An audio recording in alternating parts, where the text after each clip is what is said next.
I know a cure for all ailments, Mr. Marston.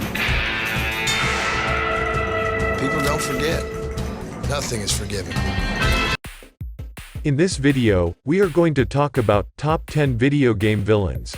So before starting this video, please like this video and subscribe to our channel for the future updates. Without a truly nasty foe, a hero's story isn't worth anything. Some are motivated by vengeance, while others simply want to have a good time while watching the world burn. But there are a few traits that create excellent villains, no matter what scale they work at or what inspires them. They must be calm and capable, as well as the game's most dangerous character, demon, robot, alien. Here's a list of the top 10 video game villains. Let's start. Number 10. Tom Nook from Animal Crossing. There is no battle, danger, or strife in Animal Crossing, making it the ideal game for unwinding. You may create an attractive animal home, go fishing, develop a garden, and engage in a variety of other relaxing activities. Tom Nook, the village shop owner who, generously, offers you a plot of land at the start of each Animal Crossing game, is the single thing that knocks you out of the experience and reminds you of the severity of real life.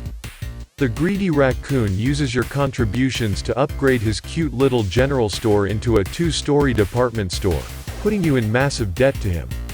Tom Nook is realistic in a manner that most video game villains aren't. He takes on a charming animal persona while taking advantage of your hard work to further his business empire.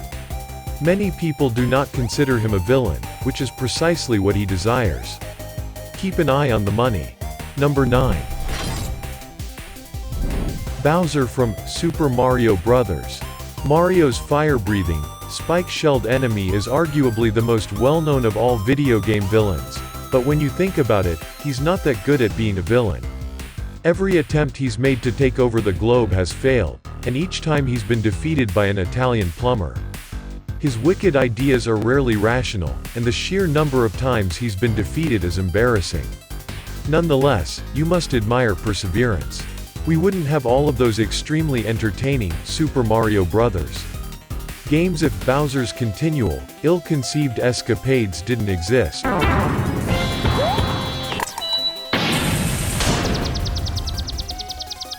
Number 8. The elusive man from Mass Effect 2 and Mass Effect 3. He is a role model for others because he is a real example of how outmoded attitudes may survive in the face of new information.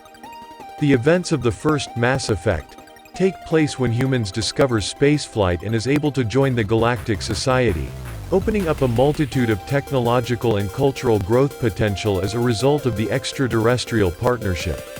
When mankind first discovers spaceflight and is able to join the Galactic Society, the events of the first Mass Effect take place.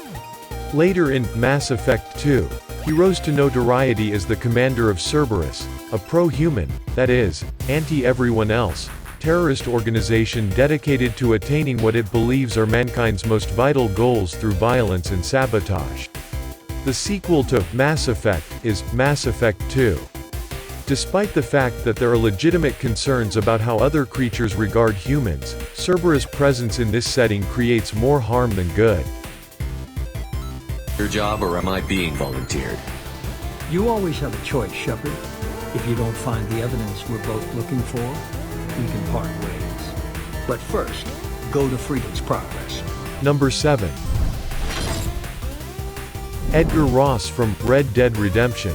Edgar Ross, as the chief of the FBI, kidnaps the wife and son of former outlaw John Marston, the game's protagonist, and uses them as leverage to force Marston to do his will. Ross and his merry band of federal agents come a-knockin' and gun down Marston for his prior misdeeds in his own backyard after Marston appears to have paid his duty to society and resumed his normal life at home. So, while Ross is a jerk, he does contribute to one of the greatest video game endings ever.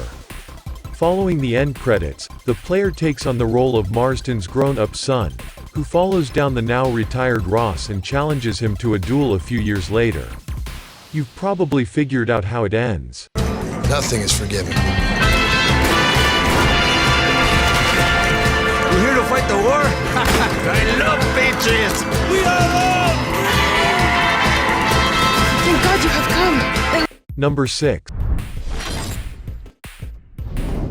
The Ghosts from Pac-Man. Since before many Tech Insider readers were born, the 4 ghosts who stalk Pac-Man through each maze in his bid to swallow each and every pellet have been wrecking high score runs. Since 1980, Inky, Pinky, Blinky, and Clyde have been a part of pop culture, even appearing in a highly disastrous action sequence in Adam Sandler's film Pixels. Our hero will never truly know serenity as a result of their constant, unexplainable pursuit of Pac-Man.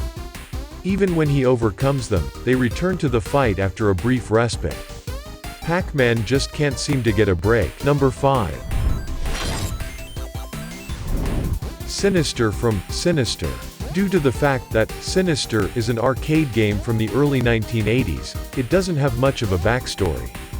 Your spaceship's objective is to travel the universe, mining planetoids for minerals that can be used to make bombs. Enemy ships aim to acquire the same resources as friendly ships in order to compete for resources with friendly ships.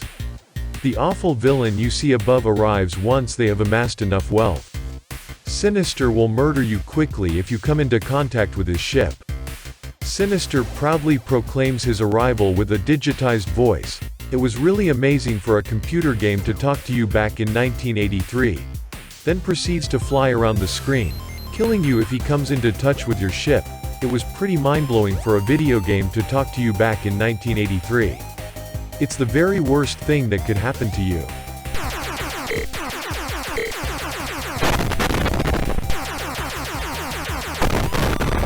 Number 4. Pretty much anyone from the Metal Gear Solid series. The Metal Gear Solid series of stealth action games is such a tangled web of geopolitical intrigue that practically any character may be considered a villain. Everyone is always betraying one another, and the status of the world is never what it appears to be. In the series, there are just too many outstanding, apparent villains to single only one. In Metal Gear Solid 3, for example, Volgin is a Soviet commander whose body generates electricity for no apparent reason. Skullface, shown above, from Metal Gear Solid 5, designed a virus that would murder everyone on Earth who spoke English. They're all odd and ludicrous, and it's because of them that the series is remembered.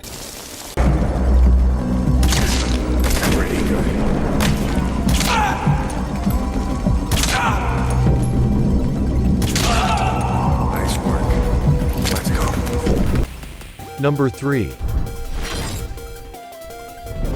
Ganon from The Legend of Zelda.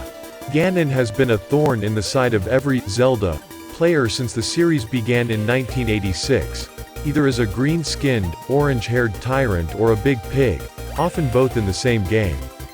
He's pure evil, a nefarious entity bent on gaining power at all costs. Part of what makes him an intriguing villain is that he occasionally succeeds. For example, in The Wind Waker, he effectively takes over the universe, prompting the gods to drown the entire globe only to make sure he has no power. He's also a lot of fun to play as in the spin-off mindless action game, Hyrule Warriors, so that's a plus.